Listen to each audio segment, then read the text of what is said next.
Something most globe believers are shocked to learn is that so-called flat earthers like myself actually agree that the Earth is not flat. The Oxford Dictionary defines flat, when used as an adjective, as being smooth and even, without marked lumps or indentations.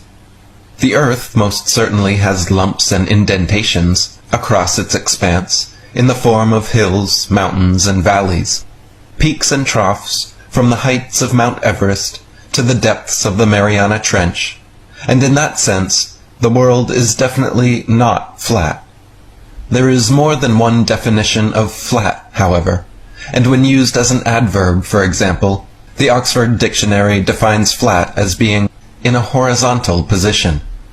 When flat earthers call the Earth flat, not a single one is denying the existence of hills, mountains, and valleys, but rather we are affirming the Earth to be situated in a horizontal position, as a level plane, and denying the existence of spherical curvature claimed by globe defenders.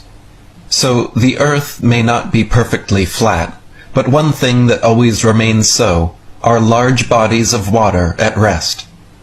The Earth is claimed to be approximately 71% covered in water, all of which is demonstrably horizontal and level. It is the natural physics of water and other liquids to remain flat when contained and undisturbed. This fundamental physical property of water is why it has been used by builders and engineers as a leveling tool for millennia. Whether in a bucket, a bathtub, a pool, pond, lake, or ocean, the surface of water at rest always remains horizontal and doesn't have the ability to show convexity or any shape whatsoever upon its surface. This fact is easily demonstrable and empirically verifiable, but completely at odds with what we are told about the globe. If Earth was truly a sphere, covered 71% in water, the oceans would have to be somehow curving around and sticking to all sides of a rapidly spinning ball suspended in space. In reality, it is simply impossible to make water behave this way. As anyone can experiment for themselves, bodies of water will not stick to the underside of a ball, and cannot show convexity or any other shape upon their surface.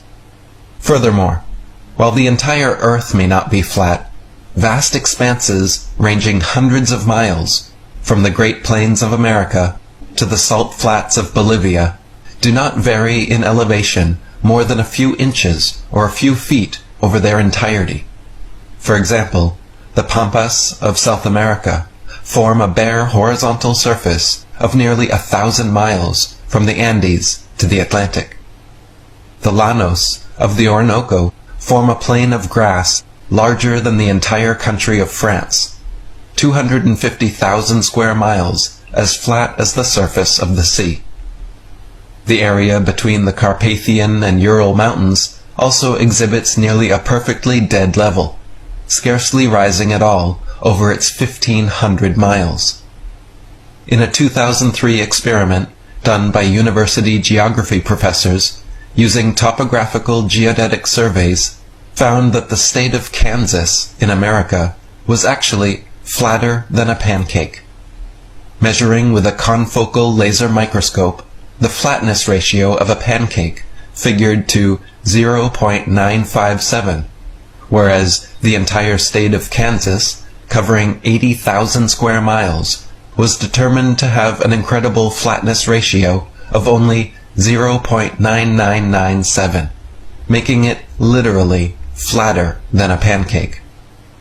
The Bolivian salt flats cover an area of 3,900 square miles, so flat that after rainfall, a thin layer of dead, calm water transforms it into the world's largest mirror, perfectly reflecting the sky over its entire expanse.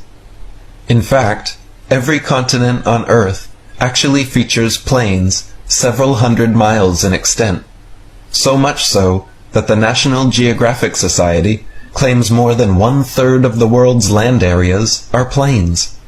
This means that in addition to the 71% of Earth's landmass that is covered in flat, level water, approximately another 1/3 of the remaining land areas are also flat and level, giving a grand total of over 80%. Therefore, the question globe believers should be asking themselves is, if over 80% of the Earth is proven to be covered in flat plains and level water, how could it possibly be a sphere? And if over 80% of the Earth is empirically and demonstrably composed of flat lands and flat water, where is the sense and reason in assuming the remaining 20% to be globular? The remaining lands are composed of hills, mountains, and valleys, which are admittedly not flat, but with changes in elevation always in relation to sea level and a horizontal horizon. So the Earth may not be 100% flat, depending on which definition you're using, but it is certainly at least 80% covered in flat lands and flat water.